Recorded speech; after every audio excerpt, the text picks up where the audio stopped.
अस्सलाम वालेकुम जी। मैं मुसव्वर अली बलोच अपने प्रोग्राम कराची के साथ आपके सामने हाज़िर हूँ।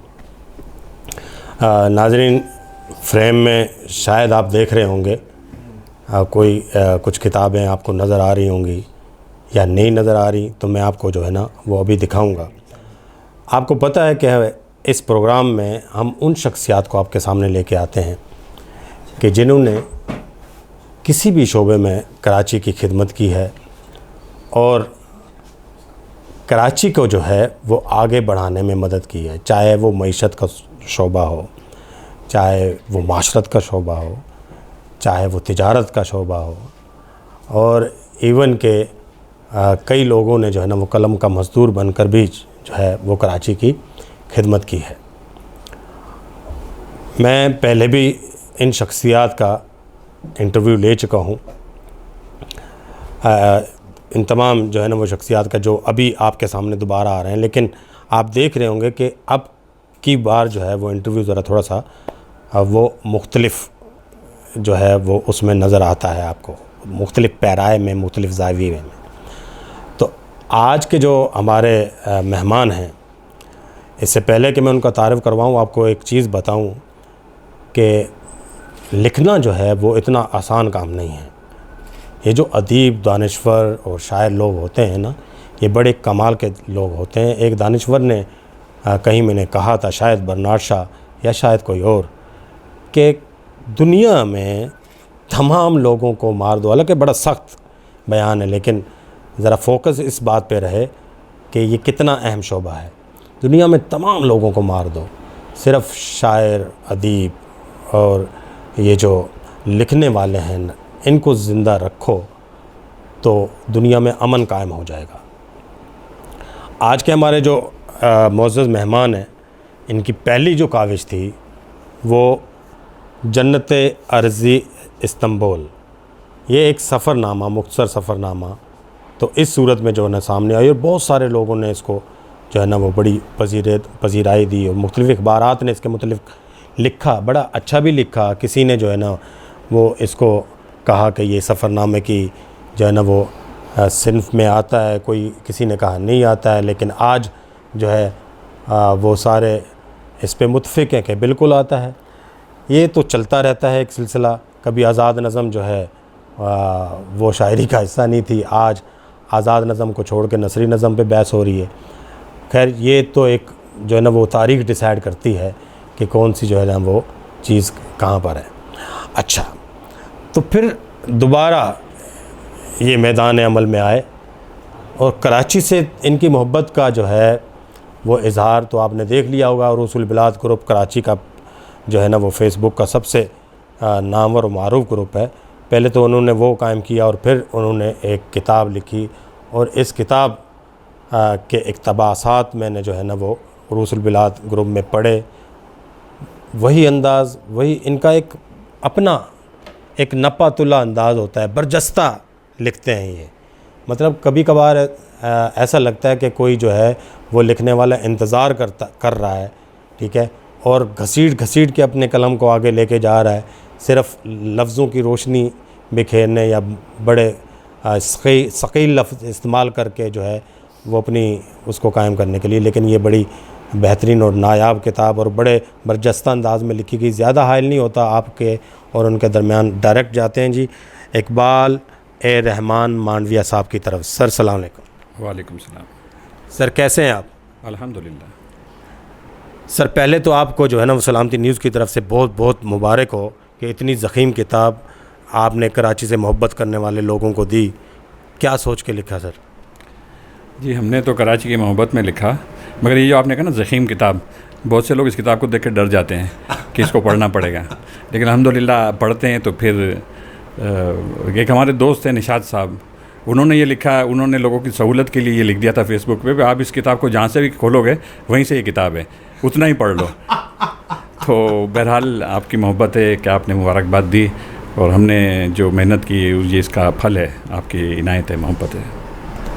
मैंने जहाँ तक मैं मुख्तलिफ़ तबसरे जो है मेरी नज़र से गुज़रते रहे हैं, मैंने ये देखा पहली किताब जो मेरे इल्म में है वो आई कराची तारीख के आईने में, जिसको उस्मान दमोई साहब ने लिखा, बड़ी नायाब किताब। फिर अब्दुल गफ़ूर खत्री साहब की किताब को जो है ना वो बड़ा एक वो मकाम हासिल है कि कराची की कहानी, तारीख की ज़बानी।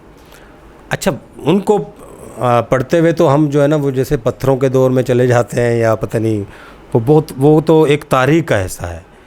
आपकी किताब जो है उसके अंदर हमें ऐसे लगता है कि जो है ना वो शोर है, बच्चों का भी शोर है, ट्रैफिक का भी शोर है, कुछ जो है ना वो खाने बेचने वालों का शोर है।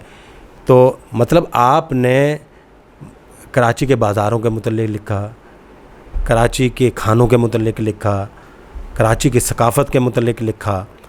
तो इस किताब को आप किस खाने में रखेंगे? मतलब आप क्या ये कराची की तारीख़ है, या कराची का जो एक असर है कि यहाँ पर कसीरुल नसर लोग आबाद हैं, उनकी वो है, या आप ये समझते हैं कि ये किताब किसी ख़ास कम्युनिटी के लिए है? इसको आप कहाँ रखते हैं? देखिए जनाब, कराची पर जो भी लिखा गया है ना तो बहुत अच्छा लिखा गया है। दमोई साहब ने बहुत अच्छा लिखा है, खत्री साहब ने, और ख़ास तौर पे जो हमारे गुलशन कलमती साहब हैं, उन्होंने सिंधी में जो लिखी है सिंध जी मारवी, ये दमोई साहब की किताब और कलमती साहब, इन दोनों ने स्ट्रेट तारीख़ लिखी है। और जैसे आप कराची में पानी कब आया, वाटर एंड सीवरेज बोर्ड कब बना, या म्यूनसिपल कब बनी, या बिजली कब आई, और सारा उन्होंने शख्सियात एक कम्प्रीहेंसिव स्टडी दी है। अच्छा, खत्री साहब ने जब पैटर्न, वही मैंने जो पैटर्न थोड़ा सा लिया है खत्री साहब से लिया है। खत्री साहब ने एक रवां एक कमेंट्री की है कराची पर। जब मैं ये किताब लिखने बैठा तो मेरे दिमाग में ये बात थी कि आम आदमी दमोई साहब की या कलमती साहब की किताब उस तरह से नहीं पढ़ता पूरी किताब, क्योंकि उसके अंदर वो एक सब्जेक्ट वाइज तारीख़ है। तो मेरे दिमाग में एक बात आई कि इसको फ्रिक्शनल वे में लिखा जाए ताकि नौजवान नस्ल इसको पढ़े और कराची के बारे में आगाही हासिल करें।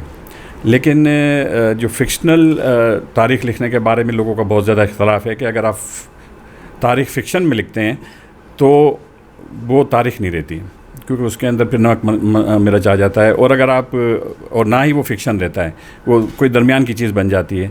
तो मैंने जो मशवरा किया था, मेरे मुआविन हैं इमरान जुनानी और दूसरे साथी, और ख़ास तौर पे अकील अब्बास जाफरी साहब जो मेरी तहरीरें फ़ेसबुक पे पढ़ते थे, उन्होंने मुझे कहा था कि देखो भाई, तुम जिस तरह लिख रहे हो ना, इस तरह पूरी किताब लिख डालो, यही तरीका है लिखने का, इस चीज़ में आप कामयाब हो जाओगे।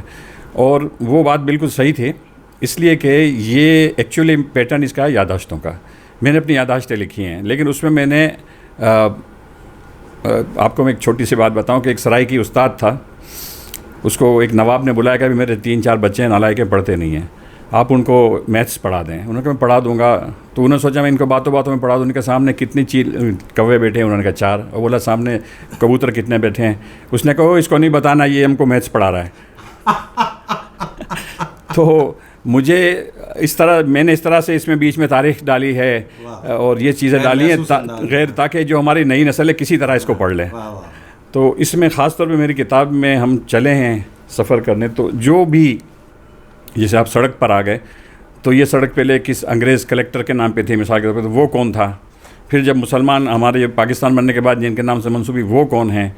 फिर उसमें जो इमारतें आ रही हैं, उन इमारतों में कौन लोग थे, क्या थे? वो इसको इस तरह लिखा है कि दिलचस्पी बरकरार रहे, लेकिन उन सराय के बच्चों के दिमाग में कराची घुस जाए। कराची घुस जाए जी, बड़ा दिलचस्प अंदाज़ है। फिर बड़ा मतलब वो ये कह रहे हैं कि तारीख़ खुश्क मौजू है, नहीं आते नौजवान जो है वो तारीख़ से भागते हैं, तो उनको इस अंदाज़ में जो है ना वो इस तरफ लेके आए कि इसको अफसानवी रंग दिया गया। और दोस्तों अहबाब जितने भी थे उन्होंने कहा, तो मकसद सिर्फ तारीख़ ही बताना था, लेकिन अंदाज़ ज़रा थोड़ा सा जो है ना वो मुख्तलिफ था। ये जो अफसानवी अंदाज़ आपका जाल था ना। जी बिल्कुल बिल्कुल जाल, ये आपने एक जाल फेंका, वो जाल में आए तो आपने जो ना उनको तारीख़ पढ़ा दी। जी बिल्कुल। अच्छा देखें, हम जब बच्चे थे ना, जब से मेरी तरबियत मेरे बड़े भाइयों ने की है और बहुत अच्छी तरबियत की है, मैं उन 5 भाइयों का शुक्रगुजार हूँ। वो बचपन में एक बात कहते थे कि जिस सड़क पर से गुजरो ना, जिस जगह से गुजरो बोर्ड पढ़ो, जो भी सड़क पे बोर्ड नजर आए। तो हमारे खारा दर में एक सड़क है, उसका नाम है यंग हस्बैंड रोड। अब ये नाम ऐसा है कि मुझे खुद उसने बड़ा परेशान कर दिया। मैंने एक साहब से पूछा, हमारे यहाँ एक मेडिकल रेप आते थे, कि मैंने कहा ये यंग हस्बैंड नाम क्या है? बोला यार हमारे यहाँ बिस्मिल्लाह खान नाम नहीं होता है, ये यंग हस्बैंड नाम है। लेकिन ये ज़रूर था कि यार ये यंग कैसे कैसे जवान हस्बैंड थे जो जिनके लिए पूरी सड़क। लेकिन बाद में पता चला कि वो कराची के सिंध के कमिश्नर थे और उनका नाम ही यंग हस्बैंड था। तो ये भी एक सड़क है। मतलब वो तजस्सुस की जो रग थी ना, वो शुरू ही से मौजूद थी कि वो तजस्सुस जो है ना आपको इस तरफ जो है ना वो आहिस्ता आहिस्ता लेके आया। अच्छा, क्या महसूस करते हैं, क्या रिस्पॉन्स है इस किताब का?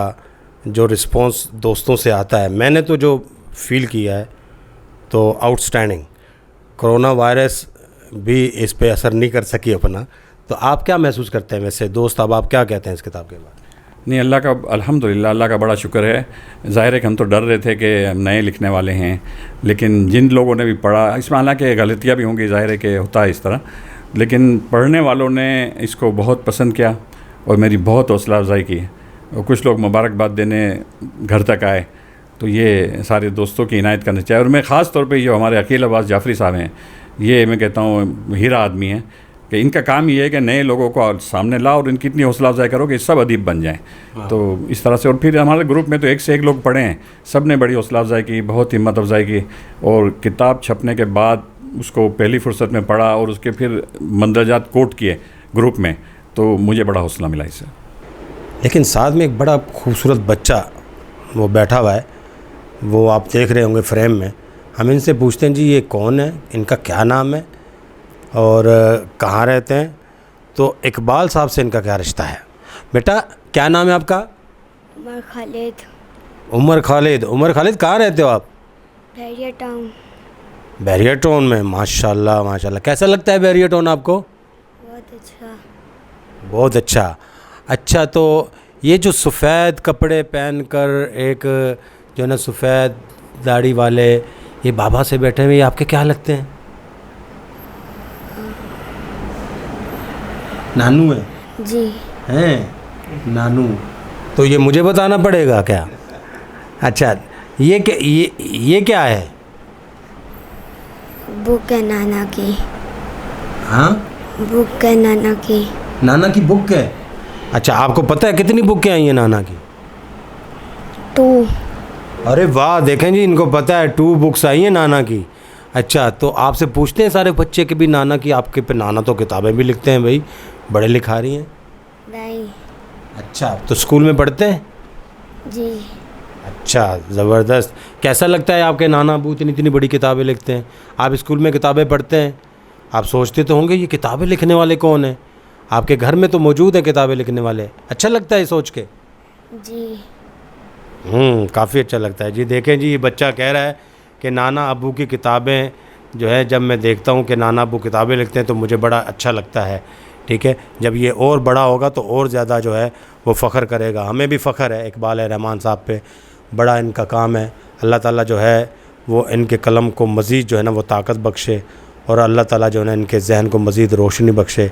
इसी तरह ये कलम के ज़रिए रोशनी बिखेरते रहें। सवाल छोड़ के गए थे, सवाल क्या था? सर, ये किताब, इसकी इशाअत, इसकी किताबत, इसकी सारी जो ना वो एक पूरा प्रोसेस चला है, इसके अंदर कौन से ऐसे लोग थे मतलब जिन्होंने आपकी जो है ना मुआवनत की और आप समझते कि उनके बगैर ये किताब शायद सामने आना मुश्किल था?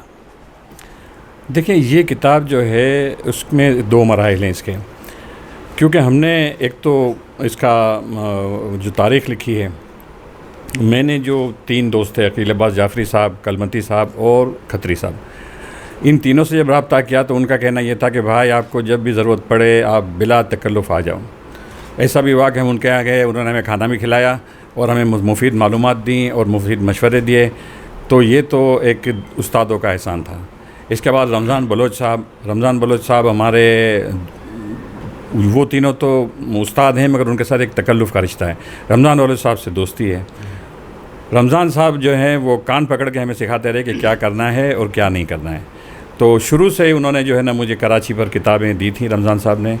और बाद में जब मैं परेशान था कातिब के लिए तो उन्होंने मुझे मोहम्मद अली भाई जो अली ख़ान कातिब, उनसे मिला था। अली से कहा था कि देखो भाई, इनका काम जो है इस तरह करना है कि बस समझ लो कि तुम्हारा अपना काम है। तो ये अली कातिब ने भी, इससे पहले हमने किताबत की थी, मैं मुतमईन नहीं था, लेकिन फिर अली भाई जो आए ना तो उन्होंने पूरी किताब ही को संभाल लिया। ये तो एक मरहला हुआ। दूसरा मरहला था हमारा कराची के मुख्तलिफ़ इलाकों में घूमना और वहाँ की मतलब मुतालाती दौरा करना। तो उसमें तो मेरे साथ इमरान जुनानी मेरे कलीग हैं। मैं गाड़ी चलाता था, ये किताब हाथ में लेके बैठते थे और हम लिखते रहते थे, लोगों का हम इंटरव्यू करते थे। इंटरव्यू से मुराद ये कि पूछते थे ये जगह क्या है क्या नहीं है। तो इस तरह से फिर इमरान जो है वो मुख्तलिफ़ इलाकों में जो लोग रहते थे उनकी, इमरान चूँकि यंग है मेरे मुकाबले में, उनकी वाकफ़ियत लोगों से ज़्यादा है। तो गार्डन इश्क के लिए उन्होंने, क्या नाम था उनका, साकिब मंसूर साहब, इसी तरह कोरंगी में के दोस्तों से, और इस तरह से मुख्तलिफ़ इलाकों के लोगों के साथ उन्होंने जो रब्त बनाया ना, तो हमारा काम बड़ा आसान हो गया। फिर हमारे ग्रुप में ही जावेद अहमद हैं, रफ़ीक मुसानी हैं, मुस्तफ़ा सावरिया, ये सब एक समझ लें कि इस तरह साथ रहे जैसे कि ये इनकी ड्यूटी है। मुझे तो हैरत होती है कि आज के दौर में आप किसी को आवाज़ दें और दौड़ा हुआ चला आए, ये बहुत बड़ी बात होती है। और फिर हम जब साथ होते थे तो हमें खाने पीने की फ़िक्र ही नहीं है, कोई समोसे खिला रहा है, कोई गन्ने का जूस पिला रहा है। तो बहुत अच्छी तरीके से किताब हमने जो है ना बहुत खुशगवार माहौल में लिखी, तो इसीलिए अल्लाह ने इसमें बरकत डाली है। और एक और चीज़ है कि हमारे यहाँ फेसबुक पे ग्रुप है, ओल्ड कराची ग्रुप। उस ग्रुप में जलाल साहब होते थे। मैं जलाल साहब को लिखता था एक इलाके के बारे में, तो वो पोस्ट डाल देते थे। अब तो होता ये था कि उस इलाके के जो रिहायशी थे वो ऐसी ऐसी मालूमात फराहम करते थे कि हम वहाँ जाएँ और पूरा इलाका घूमें, और सारा हमारा टाइम बच जाता था। तो जलाल साहब का तो इंतकाल हो गया, अल्लाह ताला उनकी मग़फ़िरत करे, लेकिन उन्होंने भी बहुत साथ दिया, बहुत ज़्यादा साथ दिया। जी, ये जो नौजवान देख रहे होंगे हमारा प्रोग्राम, वो एक नावल पढ़िएगा ज़रूर, द ओल्ड मैन एंड सी, ठीक है जी। और ये फ़िल्म भी बनी है, वैसे यूट्यूब पे आप जो है ना उसको सर्च करें। जब इकबाल साहब जो है वो बार बार अपने इमरान अशरफ जुनानी साहब का नाम ले रहे थे, तो मुझे वो नावल याद आ गया। वो जब देखेंगे तो आपको जो है ना इस गुफ्तगू समझ आएगी कि वो बिल्कुल बूढ़ा हो चुका था, जो है एक मछेरा, और वो बड़ी मछली पकड़ना चाहता था, अकेला जाता था, हो नहीं सकता था। फिर एक नौजवान ने कहा कि आप तजर्बाकारों में आपके साथ होता हूँ। फिर आखिर वो मछली पकड़ने में कामयाब हो गया, और फिर वो बताता है कि ये मछली शायद मैंने नहीं पकड़ी, ये जो तुम्हारा हौसला है इसने मेरा साथ दिया और मैंने ये मछली पकड़ी। बड़ी बात है जी, इस तरह जो है वो साथ मिल के चलना। अच्छा, फिर आपने जो कमेंट्स से, मतलब लोग जो कमेंट्स करते थे फेसबुक पे, वहाँ से मालूमात इकट्ठी करनी शुरू कर, इसको वेरीफाई भी किया फिर आपने? जी बिल्कुल वेरीफाई किया। कितनी चीज़ें तो मालूम थी ना, फिर रिकनसाइल हो जाती है ना। हम तो इन कलियों में खाक छान के बड़े हुए हैं, हमारे लिए कोई इतना इशू नहीं था। लेकिन ये होता है कि आप बहुत सी बातें आपके दिमाग में पुरानी बातें होती हैं, मिस हो जाती हैं, भूल जाते हैं आप। तो वो रिकनसाइल होने से ये होता है कि लोग जो फीडबैक देते हैं उससे आपको एक तो वेरिफिकेशन भी हो जाती है, और दूसरी बात ये कि अगर कोई बात मिस हो गई तो वो भी सामने आ जाती है। तो ये बड़ा अच्छा। हाँ, आपको मैं एक ख़ास नाम लेना भूल गया जिन्होंने मेरी बहुत ज़्यादा मुआवनत की, वो हैं ख़ातून हैं गुलबानो। तो गुलबानो जो हैं वो भी वो दौरान किताब लिखने के दौरान भी उनकी मुआवनत शामिल थी, और बाद में जब किताब इनको एडिटिंग के लिए दी तो उन्होंने बड़ी भरपूर एडिटिंग की। वो चूँकि साहिब ज़बान हैं, तो हमारी और उनकी ज़बान में, जैसे मैंने मौलाना एदी साहब के बारे में लिखा था कि एदी साहब अंधाधुंध सादगी पसंद हैं, तो उन्होंने कहा नहीं, अंधाधुंध सादगी नहीं होती, बेइंतहा सादगी होती है। तो इस तरह उन्होंने बहुत सारी इस्लाहत की मेरी, तो इसकी वजह से किताब और ज़्यादा खूबसूरत हो गई। जी वाह, देखें जी, किसी को अप्रिशिएट करना और फिर जो है ना वो ऑन कैमरा आके ये बताना कि मैंने ये लफ्ज़ इस्तेमाल किया और उन्होंने ये तस्दीक की, ये भी बड़ी हिम्मत की बात होती है। लेकिन मुझे पता नहीं क्यों यकीन है कि लफ्ज़ अंधाधुंध आपने जानबूझ के लोगों को हंसाने के लिए इस्तेमाल किया होगा। ये जो आपका अपना एक अंदाज़ है, मैंने आपको पढ़ा है, जो आई डोंट नो कि भी आई एम राइट या रॉन्ग, लेकिन मुझे ऐसा लगा है लफ्ज़ अंधाधुंध आपने जो है ना वो कहकों के लिए आप बीच में एक जो है ना वो पंच मारते हैं इस किस्म का। अच्छा सर, राइटर हैं आप माशाल्लाह, अभी तो लिख रहे हैं और बड़े बाकायदगी से लिख रहे हैं, और भी कुछ प्लानिंग होगी आपकी। लिखने का टाइम कौन सा बेहतरीन होता है? लिखने के लिए सबसे अच्छा टाइम होता है फजर की नमाज़ पढ़ें, फिर वॉक करके जब आते हैं ना यहाँ पर वापस, उस वक्त बस अच्छा लगता है, लिखना बहुत अच्छा लगता है। और मुताले के लिए रात का टाइम है कि रात को जो हम पढ़ के सोते हैं ना, सुबह बिल्कुल फ्रेश होता है दिमाग के अंदर, वही जब आप लिखते हैं अपने अल्फाज में तो ख़ुद उससे मुतमईन हो जाते हैं कि हमने सही लिखा है।